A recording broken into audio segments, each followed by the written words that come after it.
J-Roll Electronic Productions, baby.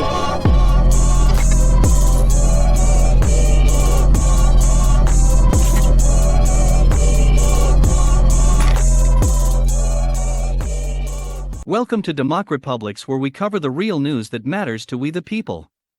Before we get started, you can support this channel by clicking the like button, subscribe and click the alarm bell for new content and for notification when we go live.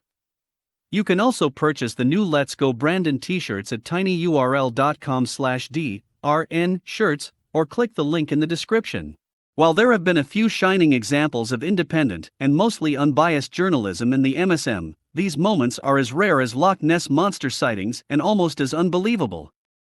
The public has been lied to so consistently that sometimes we ignore legitimate journalism when it pops up because it's safer to assume the media is disingenuous at all times. I've personally noticed a wash of commercials lately paid for by major legacy media platforms like the New York Times desperately trying to convince the public that they are still relevant. The message is that they are the only true source of news information while they beg people to start subscribing and reading their hot garbage once again. Leftist media is crumbling, with online propaganda peddlers and clickbait prostitutes like BuzzFeed and Vox imploding. The lack of profits is obvious and the layoffs have been aggressive. These platforms survived for the past few years on tech media hype and venture startup capital, but the free money has run out, and now they don't know what to do. BuzzFeed's scheme was to go public and sell shares, but this plan failed so completely, and the company's stock plunged so hard that the event has exposed all other fledgling tech media to wider scrutiny. In other words, no one has faith in these outlets, at least not enough to invest in them, and now the veil of their supposed success has been lifted. BuzzFeed used to claim they were worth $1.5 billion. Reality revealed they are worth almost nothing. Legacy media has also seen its audience numbers plummet over the past 10 years, but the last year in particular has been especially unkind to them. All of the major corporate news channels saw their audience ratings decline, with CNN seeing the largest drop overall. CNN is facing an epic decline of 68% in its primetime numbers in 2021, while MSNBC now has the smallest primetime audience it has witnessed since 2016. Fox also dealt with audience declines, but continues to remain the most watched cable news outlet so far, probably because of the continued popularity of commenters like Tucker Carlson. Some might blame the loss of election coverage, but it's not as if there hasn't been enough news to hype in 2021. With millions of people still working from home and facing intermittent COVID restrictions this year, in blue states, you would think that this would represent a captive audience for the fear machine. Hell, even YouTube and other social media platforms are forcing MSM content into our faces daily while burying any alternatives. Yet, their numbers are still plunging and audiences are laughing. YouTube has even removed the dislike button just to protect the corporate media and the White House from the hilarious bombardment of thumbs down they receive on every video. It's unacceptable for us peasants to have the ability to voice our discontent. So, where are people turning for their news if not the mainstream? While stats are not as well tracked for independent sources, it is obvious from viewership and subscription numbers that the alternative media is quickly becoming the dominant force in information. My own audience numbers have jumped at least 30% in the past 2 years alone, and this seems to be the trend across the board for conservative and libertarian media. Websites like Social Blade, which tracks YouTube channel stats, support the conclusion that the alternative media is becoming the go-to media. Why is this happening? It's actually been a long time coming. Mainstream media numbers have been in decline for many years, and their audience age brackets have been increasing dramatically. This accelerated after 2016, when the mainstream media mask came off completely, and what we now know as the culture war revealed itself. The migration of audiences is undeniable in entertainment and pop culture media. Mainstream platforms funded by a steady cash flow from the corporate coffers of Disney, Time Warner, Comcast, Viacom, etc., used to reign supreme in entertainment publications. Moderately sized tech media operations clamored to remain in the good graces of these corporations in exchange for favors and special access. Now, operations with billions of dollars behind them are being thwarted by low-cost do-it-yourself YouTube channels like Geeks and Gamers, The Quartering, Nerdrotic, Clownfish TV, etc. The bloodletting has been so horrific that social media companies, with a shared agenda, have partnered with the majors to suppress these types of channels, demonetizing them or erasing them from public view with their algorithms. Alternative channels get so much attention because they offer something people want, an honest opinion and analysis, instead of an opinion bought and paid for with corporate dollars. In the political and social sphere, there have been numerous success stories, including Joe Rogan's podcast, Steven Crowder, Ben Shapiro, Blaze TV's You Are Here, Tim Pool. The list goes on and on. In economic media, outlets like Zero Hedge continue to bring in millions of readers that most other mainstream institutions wish they had. To be sure, some of these information sources are still playing catch-up to those of us once considered conspiracy theorists a few years ago. That's okay. I'm not saying that there isn't more that could be done. What I'm saying is that there is a revolution happening in how people consume media, and at least some truths are getting out there to the normies. I have been working in publishing within the alternative media for 10 years, and I don't think many who are new to the field realize how much Americans have broken free from the mainstream narrative in that time. When I got started, to even dream of the audience numbers we now have was considered naive fantasy. Today, I continue to find great hope in the growth of independent journalism. The fact of the matter is, for decades corporate institutions conned the masses into believing only they were qualified to act as gatekeepers and guardians of the information bottleneck. Only they were the true journalists. They have now lost the respect of the public, and their gatekeeping is over. On that note, let's examine just a few of the reasons why trust in the mainstream has imploded. Let's look at some of the biggest lies perpetuated by the MSM in 2021. The January 6th insurrection. Probably one of the most fake news stories of the decade.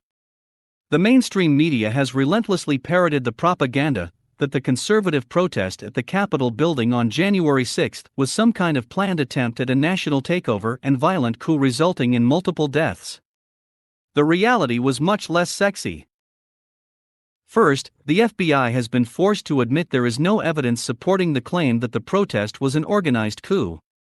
And when an institution that is extremely hostile to patriots admits this, you know the government has nothing.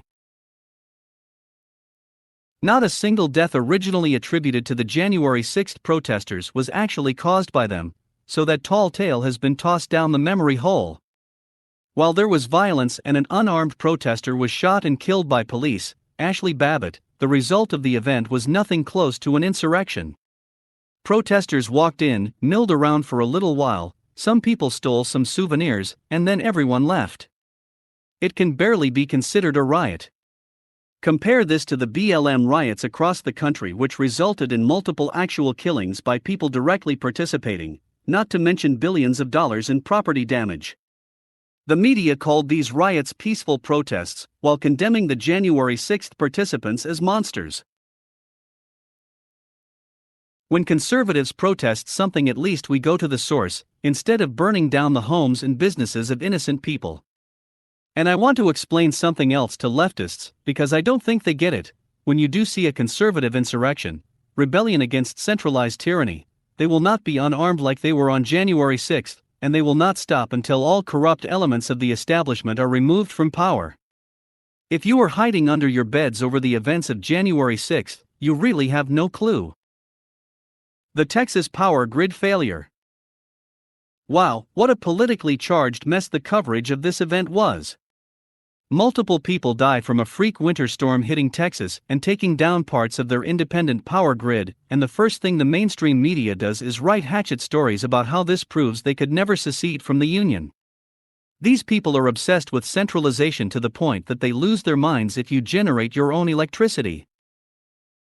Paul Krugman, a notorious spin doctor for the establishment, went on a tirade in the New York Times dismissing any and all evidence that federally funded wind turbine failures led to the Texas power grid crisis. The facts on this are buried to this day.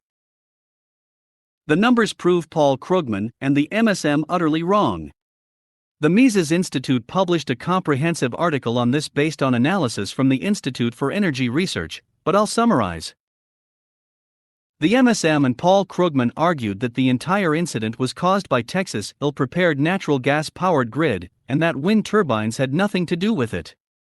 By extension, the MSM asserted that this makes any notion of a state like Texas becoming independent from centralized governance and a centralized grid laughable. It's important to note that Krugman offers no real stats to support his arguments. An economist should know better. The truth is that failing wind turbines were indeed the primary source of the power grid decline. Leading up to the winter storm in February, wind turbines were generating around 28%, nearly one-third, of Texas power, while natural gas was providing 43%. By the end of the freeze, wind power had dropped to 6% while natural gas took up the slack and increased to 65% of the grid. In other words, Krugman either lied, or he was oblivious to the actual stats. While there were failures in some natural gas plants, the majority of the fault was in federally funded wind power. During the grid down crisis, natural gas lost 7% of its overall output, while the federally funded wind turbines lost 47% output. This is a fact.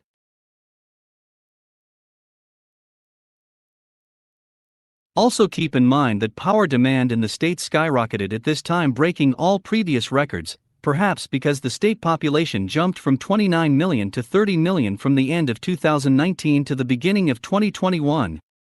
Millions of people had just transplanted to Texas in a matter of months to escape blue state policies, such as high taxes and oppressive COVID mandates. And here is where we find what is likely the core motive behind the media's lies about Texas. The establishment does not want Americans to migrate and congregate to fight against the mandates. Lying about Texas at any opportunity, even during tragedy, reveals their underlying fears. Fauci's gain-of-function research. Anthony Fauci is perhaps the highest-paid liar in recent history, but his lies go beyond simply acting as a propagandist for the government. The stupid 19 pandemic has luckily resulted in a very low average infection fatality rate, only 0.27% officially, meaning over 99.7% of the population at any given time has very little to worry about from the virus. With the mild Omicron variant now in circulation, the death numbers are falling even further. However, there have been fatalities that did not need to happen, and Fauci is partly to blame. Despite the fact that the largest level 4 virology lab in Asia is in Wuhan, China, right down the street from the epicenter of the stupid 19 outbreak, the mainstream media, at the behest of the government and the medical establishment, has fought tooth and nail to deny any connection. If this was a murder investigation, it would be like a detective walking in a room to find a dead body, and a neighbor standing over it with a bloody knife, and then buying the suspect ice cream and sending him on his merry way. If you didn't witness the actual stabbing, why investigate further? Why was the media so adamant about ignoring the obvious? Maybe because government agencies like the NIAID and NIH, under the direction of Anthony Fauci, were involved in funding clandestine gain-of-function research of coronaviruses at that very lab in Wuhan. This would explain why the initial strain of stupid that spread around the world in early 2020 was a 96% match to samples held at the lab since 2013. The other 4% could be attributed to genetic manipulation through gain-of-function. Fauci denied any involvement in gain-of-function research, which is predominantly used for the weaponization of a virus or other microorganisms. The media violently defended him and accused anyone critical of Fauci of being crackpot conspiracy theorists. Well, it turns out he was lying again. The release of over 900 documents related to stupid 19 research funded by Fauci and the US government in Wuhan proves the media either blindly defended Fauci without looking at the evidence, or that they share the same agenda. The pandemic of the unjabbed. Breakout case is now a common term used in the media to describe fully stuck people who still get sick from and die from stupid infection. But not long ago the narrative was that anyone and everyone falling ill from the virus was unjabbed. The media and the government still push the notion that unjabbed people are filling up hospitals and ICU beds, but there is zero evidence to support these claims. Meanwhile, the most stuck countries on the planet are also dealing with some of the highest infection rates on the planet and continuing deaths. In Ireland, for example, over 63% of recent COVID deaths were fully vaccinated individuals. In Israel, nearly 60% of COVID hospitalizations are fully jabbed. Uruguay, Bahrain, Maldives and Chile all have overwhelming majority pricked, and all of them have seen spikes in stupid 19 deaths and infections. If the pricks actually work, then how is this possible? Conclusion: the pricks don't work, at least not in the way that pharmaceutical companies initially claimed. Add to this the fact that people with natural immunity are 13 to 27 times more protected from stupid than people who submit to the prick. One has to ask, what is the point of these experimental stickies with no long-term data to prove their safety? Transitory stagflation. Mainstream media denial of U.S. inflation has been commonplace for some time. Now, they can't hide it anymore. With price inflation hitting 40-year highs, according to official numbers, the pocketbook of the average American is taking a massive hit, and it's only going to get worse from here on. The media appears to be specifically invested in hiding real economic data from the public and protecting the Federal Reserve and central banking practices in general. I won't get into my theories on why this is the case. I already wrote extensively on this issue in my last article. I'll only say that an unprepared populace is an easy-to-control populace when an economic crash occurs. Stupid 19 keeping audiences from the movie theaters? The movie industry was on the decline well before the stupid 19 pandemic happened, and it is undeniable that this was largely due to the extreme leftist propaganda implanted into Hollywood films since 2016. Yes, Hollywood was woke before then, but nowhere near as bad as the industry has become in the past 5 years. Hollywood calls this politicization of films inclusivity, but having more black and brown people in films is not the issue. Rather, it is the injection of leftist woke ideology and cultism into everything from films to TV series to commercials. The culture war is very real, and sadly, the biggest mistake of conservatives was to mostly ignore the fight in popular entertainment until recently. There is hope, however, and it is found in the mantra of get woke, go broke. Audiences are voting with their wallets, and the consensus is that they do not want woke politics poisoning their entertainment. For the past couple years, leftists and the media have said that the crash in theater profits has been caused by public fear over COVID. This excuse was recently destroyed by the latest Spider-Man film, which has no woke politics, and had audiences coming to theaters by the millions. The film made over $1 billion in 5 days, breaking previous records. Clearly, stupid is not a factor at all, but if you look at almost every failed movie this past year, there is a thread that connects them: woke propaganda. No one wants it, no one likes it. The media has no other means of denying it any longer. There are many other lies I did not get a chance to cover here, but I think you get the picture. Who knows what the next year will bring in terms of spin from our corporate gatekeepers? At least, for now, the alternative media has stepped up to fill the void and bring facts where there was once only deception. In order to get rid of the truth, they will have to get rid of us. Otherwise, the free market has spoken. Let us know what you think. Leave your comments down below. Like, share and subscribe. And check out our Patreon for exclusive content and tons of more news that keeps you informed. Also check us out at democrepublics.com for the latest in news. Until next time.